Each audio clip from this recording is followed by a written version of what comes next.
Well, that kind of screwed up the intro, didn't it? Well, here we go. Today, I'm going to be doing a double review on the Transformers Studio Series Gamer Edition Megatron and the Transformers Studio Series Gamer Edition Cliffjumper. These are the only Gamer Edition figures I have, although I would like to get more. I am considering Optimus. I'm probably not going to get Barricade. Uh, Maybe Bumblebee, but I'm probably going to get Starscream next year when he comes out. And speaking of the Decepticons, why don't we start with, in numerical order, with Megatron. This War for Cybertron Gamer Edition Megatron. And despite all of the complaints that you hear about this thing, like bad knees, bad articulation, bad joints, I kind of like it. I know, like, that might be an unpopular opinion, and I understand why it's an unpopular opinion. The knees are bad. I'm gonna say that. The knees are objectively bad because they hardly bend at all. His articulation is weird. So, here's how the knees work. So, see this? Focus. See this little hook right here?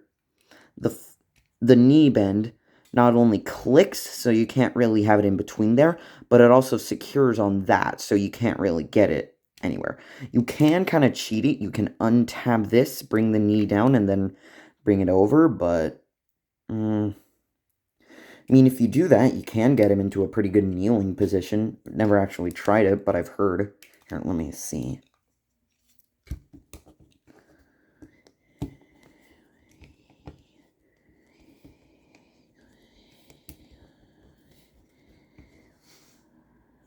Hey, I actually think that's pretty good. Actually, kind of like that pose. So, here's the thing with this Megatron. For the longest of times, and by that I mean when I watched until I watched a review on it maybe like, what, a week, 2 weeks ago? Around that time? I thought the cannon, fusion cannon, was like this, with this side near the top of his arm. But now I've learned it goes this way, which honestly makes much, much more sense. Now then, detail-wise, Megatron looks amazing. I like the head sculpt. He's got like that Energon detail. You can also remove his head, so you can like kind of force it off the ball joint a little and then just kind of work it. Oh, yeah. And there you go. There is the head of Megatron.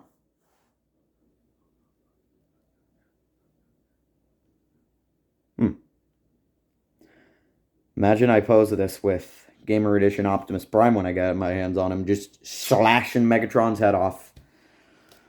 So, I like the details. The Energon details near the chest area look really good. I kind of like the asymmetry of it all. Like, I know it's kind of looks off in the first place.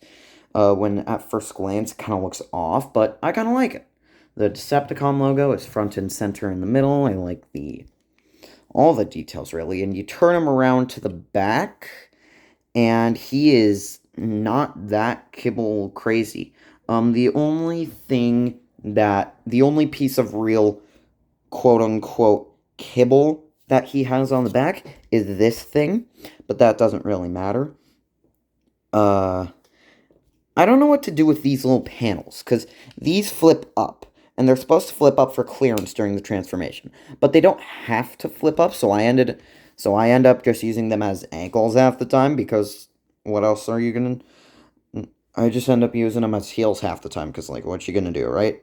So, aside from the fusion cannon, Megatron comes with one more... Don't do it. Don't do it. Do not jump on this table. Alright, cat. Megatron comes with one other accessory, and it is this mace. So, Cat, my god. I guess this is a pet video now. I guess he just wants to stay there. Okay. Well, it might help us get some views, so good for you, Putty. So, the mace comes in two parts when it's packaged.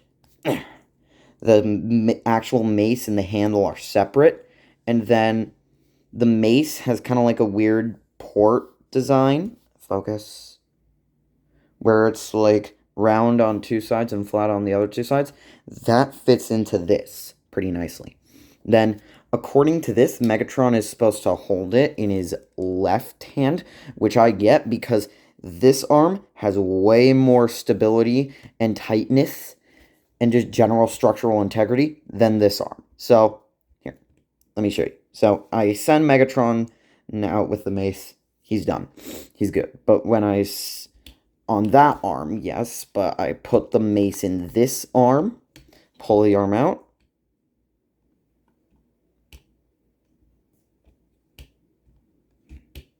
Yeah, so that arm is much less stable than the arm designed for it. Alright. Transformation for him is kind of weird. It goes in a lot of places, but I like it. So, you're going to want to remove the fusion cannon. Technically, it's not necessary, but in the instructions, he doesn't have transformed with the fusion cannon. Then, you're going to want to take these panels, flip the hands inside, and close them. It's the same on this side, although the panel is shaped a little bit differently. And then, so, here comes the leg transformation. So you're going to want to take the toe and fold it into those pieces. Then you're going to want to rotate at the thighs, so that way the knees kind of touch each other. Then kind of heartily bring these out, and bring these out, fully straighten out those pieces, straighten out these pieces. Now for the feet. The feet, you're going to want to lift them up at the ankle, rotate them inward, push them back down, and then bring this around, and it'll kind of just slide into a little tab there. So repeat the same thing on the other side. Alright, and now for the upper transformation. So you're going to want to push this piece up like that. So it's originally in this position right here, and you're going to want to push this piece up, push this little piece up, and then you're going to want to take the chest, get a fingernail in there, and pry this white portion off. Once you got that done, you're going to want to bring that down, and then you're going to want to rotate the arm. The arms are on two... crap, I forgot to do his articulation. I'll just cut to robot mode after I talk about the vehicle mode and do articulation. So, he has two joints at the arm, one here and one here, and you want to bend, so this one is 90 degrees from this one. And then there are two kind of slots in here that I'll peg into these two tabs. So, just unsecure that and tab it in.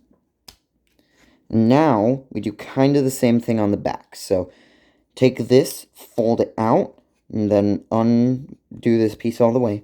Rotate that, and then unsecure that. There is a little extrusion right here that's going to slide into this thing, if you see that indent. So just make sure that goes in. And then there is a gap here that this hook on the bottom of the arm will go into. And then while that happens, there are two slots here that will peg into the back of the waist. So get that done. And now comes the weird part. So bend at the knee. And this tabs in a couple of places. This slot pegs into this tab. There's a slot here that pegs into a tab on the arm. And then, oh my god, would you stop playing with string? Like I don't think that's play string. And then there is this thing. This thing is annoying. There's this kind of hook here, and it goes into the hook. Sometimes it just doesn't want to go in. So just keep working that until it goes in all the way. Make sure it goes in all the way. Oh, God. Can be kind of annoying to get it all the way tabbed in, everything. Make sure everything is lined up. I recommend going on the hook I recommend the hook being the first thing you tab in. And then repeat the same thing on the other side. And then most of the time, if you tab in the hook correctly, you should hear a click. Sometimes it just doesn't want to go in. There we go. And then last but not least, you take the fusion cannon and peg this into that port there. And there you go. That's Megatron's tank mode. I actually pretty much like this tank mode. It is a hover tank. Not flying tank, a hover tank. I've had people make that mistake before. Tis a hover tank. Can hover, not fly. So, I like the detail. Not a lot of new detail shows up on this thing. The only new detail I'd say is this front piece, which is kind of obscured by the fusion cannon. Here's what the bottom looks like. It's kind of a mess, but where else are you going to put all those robot parts? Alright, so I forgot to go over his articulation, so I'm going to transform him real quick and do that now. Alright, one more thing for the vehicle mode. It's a bit too late now, but I'm just going to say it, is that the mace stores in this port where the fusion cannon tabs in. So that's kind of weird. Anyways, articulation. His head is on a ball joint, can look up that far if you really push it, can look down that far, can't tilt side to side, but can go left and right. Arms, despite looking different, have the same articulation. There's a rotation here. There is a more than 90 degree bend at the elbow, which is unnecessary because it can double bend to go pretty much however far you want. There's nothing at the wrists, which I think they could have fit something in there. I feel like they could have fit something in there. But I guess you do get a bit of articulation at the wrist by like that. He does have a waist rotation. However, on my copy, it's kind of wobbly, and I've heard that's been a problem for other people. Now, the legs. He's got one heck of a high kick. They go back that far, out to the side, thigh swivel, once again, like 45 at the knee, and then these. So, due to transformation, they pivot that way and that way. They pivot outward and inward, and they have a toe bend. So overall, pretty okay articulation for Megatron. Pretty okay everything, honestly. So that's going to lead us into our second figure, which is going to be Cliff. I like this Cliff Jumper figure. It's just a repaint of the War for Cybertron Bumblebee. So if you don't like the color or the red or something, then by all means get that Bumblebee. They are the exact same thing, except Bumblebee's head sculpt is different, so Bumblebee actually has more head articulation than Cliff Jumper. So, jumping right into the detail, his head, not sure how much I like his head. I think his head is kind of modeled after Transformers Prime Cliff Jumper, because Transformers Prime Cliff Jumper is, give me a minute.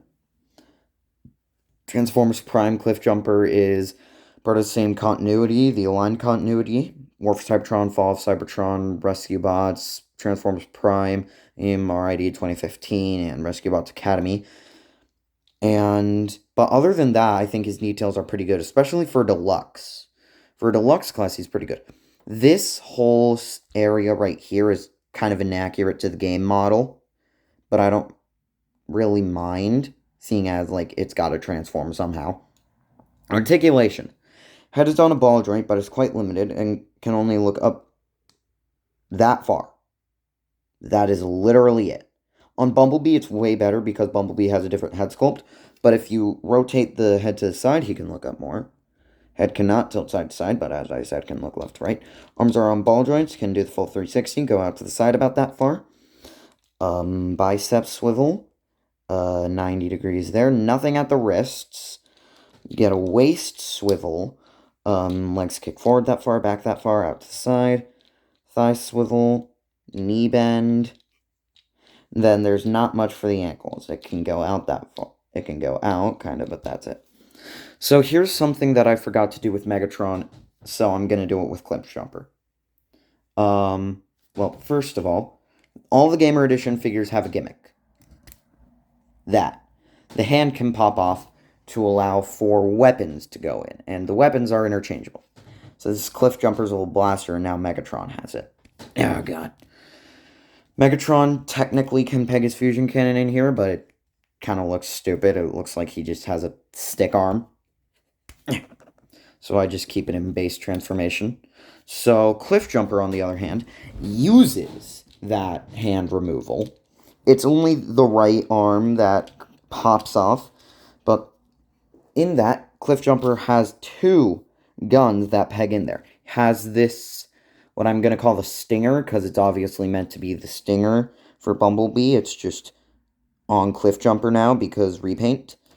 And this thing, which is just a kind of heavy-duty blaster. And it makes it look more like it transformed out of the arm, which I like. I like that. I like it a lot. I like that a lot. And Optimus has it. Barricade, I think, has it. Starscream is going to have it. All the Gamer Edition figures have it. Oh, God damn. Sometimes it can be kind of a pain to get the arm part back on since it's more bulky. And then he also comes with a sword. An unpainted sword, but a sword. Goes in there, it actually doesn't look too bad. Now then. Weapon storage. He doesn't really have much. He's got these two pegs on the back, which are port. He's got these two slots on the back, which they're tabs on all of the weapons to go in those slots. Focus. Focus! Focus! Come on! But I don't really use that too much. Transformation. Cliffjumper's transformation is pretty straightforward. It does some things that you might not expect. And that's fine. Transformation can be a bit annoying sometimes, but you get used to it. The first time around it is kind of annoying, but you do get used to it. So first thing, bring these hands in and bring the wheels out.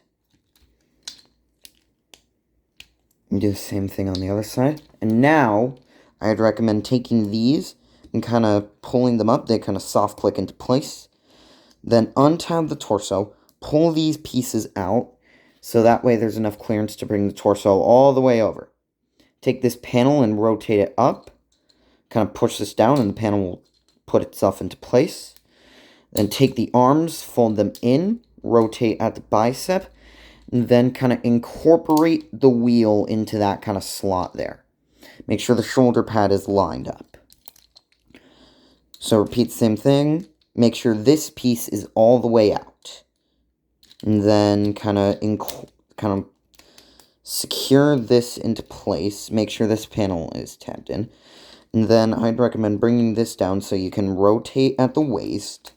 Bring the legs down. Make sure the waist is fully rotated. And these divots made by the mushroom peg are going to tap under there. So you're going to want to gently kind of pull this up as you push that in and push it down. And then the knees. So you're going to want to untab those and those will rotate around. There are two slots down here, which these two tabs will peg into. And there is some kind of tab here that'll peg into this slot there, so make sure that all pops into place. Repeat the same process on the other side. And now, I recommend you do this at the same time. So at the same time, fold both of the feet in, take these little hooks, bring them out, bring the feet out, and then these two tabs will peg into these two slots. So tab that in, make sure everything sits flush, and boom! Cliffjumper's all. It's a little Cybertronian truck. It's a little Cybertronian car. Looks like a goddamn computer mouse. So weapon storage in this mode is actually pretty good. So the sniper rifle, the Stinger, has a tab here. I'll peg into this slot back on the bottom of Cliffjumper. So Keep in mind, all of this is the exact same for Bumblebee, so if you got Bumblebee, you can just watch this review.